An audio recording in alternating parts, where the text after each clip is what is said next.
Well, welcome back to the news today. This is One-on-One. Well, today we host a somewhat controversial figure in Israeli education, Dr. Zeev Dagani, the principal of Tel Aviv's prestigious Gymnasia Herzliya. Well, he raised eyebrows back in 2010 after refusing to take part in a joint Army Education Ministry program that would have brought officers to the school to instruct teachers on how to encourage young people to join the Army. Well, now he's back in the spotlight, tackling worldwide nutrition problems, beginning with his own school. Thank you for joining us here.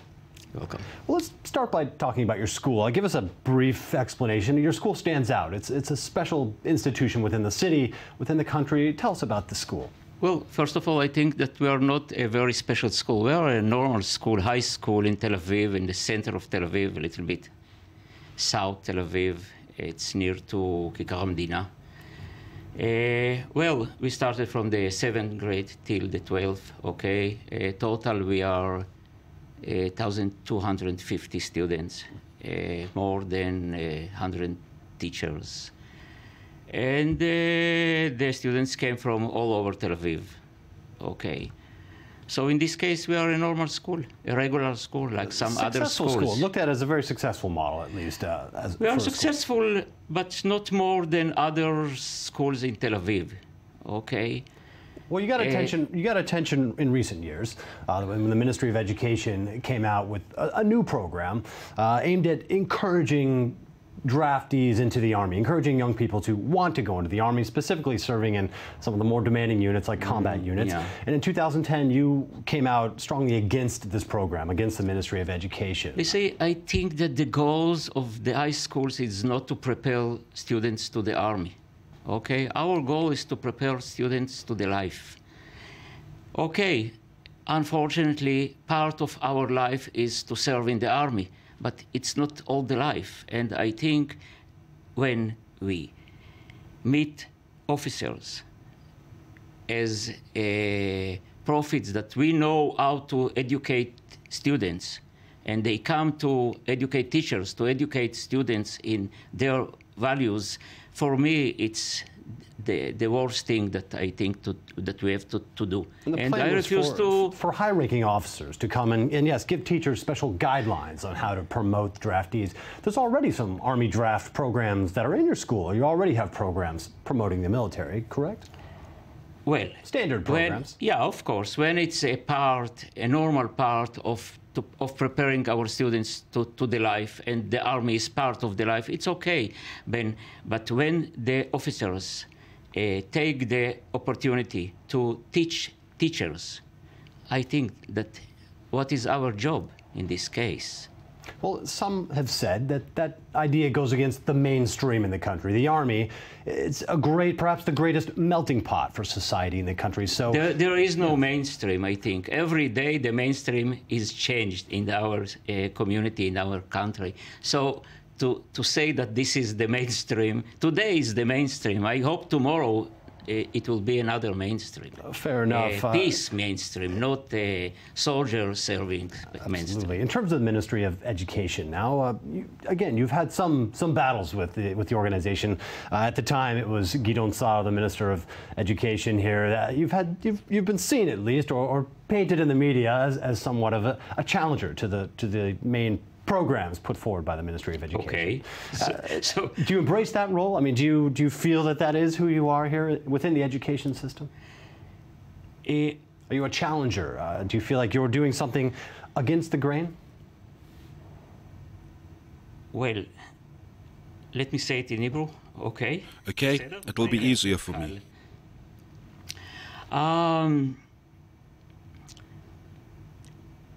אני חושב שהתפקיד של הצבא I think the role of the IDF is to protect the country as an army, and the role of the school is to educate children for a life of peace and compromise, a life of realization that there are others who live here besides us.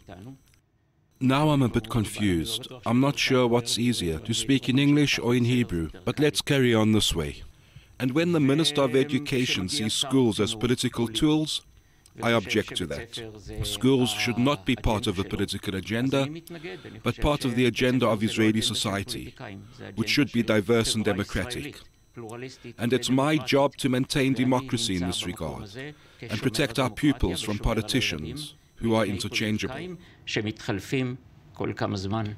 Do you feel today, looking at specifically this year, the direction that the Ministry of Education may be taking the country? There's been also controversial moves wanting to insert more intense Holocaust education into curriculum for young children. Today, do you think that the Ministry of Education is taking the country in the right direction, taking the youth of today in the right direction? Totally not. אני חושב שמשרד החינוך לוקח את החינוך למקום רע. I think the Ministry of Education is taking education to a bad place. It's using children to promote a narrow and nationalist political cause, which is also quite racist. When children in the first or second grade are asked to learn about the Holocaust, in order to understand the Holocaust, you have to be mature. Children at that age are not mature or ready for this. וילד קטן איננו בשל ואיננו בוגר. אני גם חושב שהגיע הזמן... I also think that it's about time now, seeing as how the Holocaust ended in 1945, that we think of the future, not the past. We need to prepare children for life with the Palestinians, for this new Middle East that we live in. And this is more important than introducing Zionism and Judaism in the nationalist sense, not the social one. Well, you're taking on another major challenge right now, international malnutrition, starting with your own school. In fact, you embraced an interesting project here with the spirulina algae here, a very nutritious product that's been discovered very high in protein. Tell us about that and what you're doing internationally.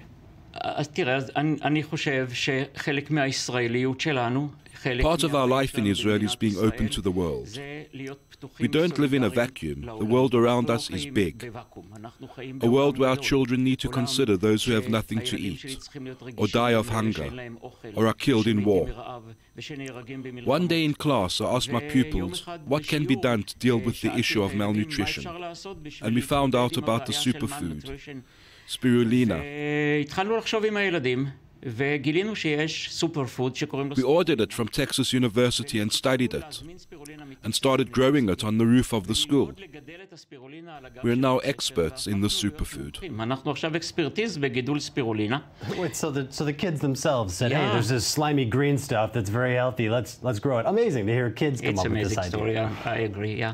And so you grow it at the school? Yeah, and after we started and we learned how to grow it, we suggest other countries, especially countries that have the problem of malnutrition, to teach them how to grow the spirulina and how to teach others to grow the spirulina.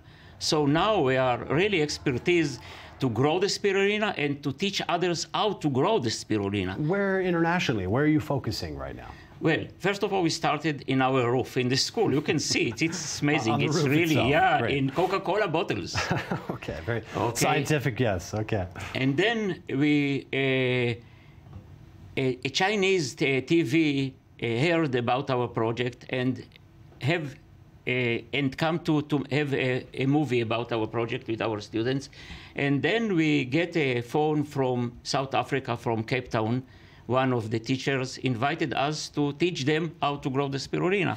So we started in Cape Town, and then we continue in Kigali in Rwanda, and now from South Sudan, a group of 12 teenagers are coming to our school to spend with us a month and to study how to grow the spirulina, and then they will go back to Sudan and teach others too.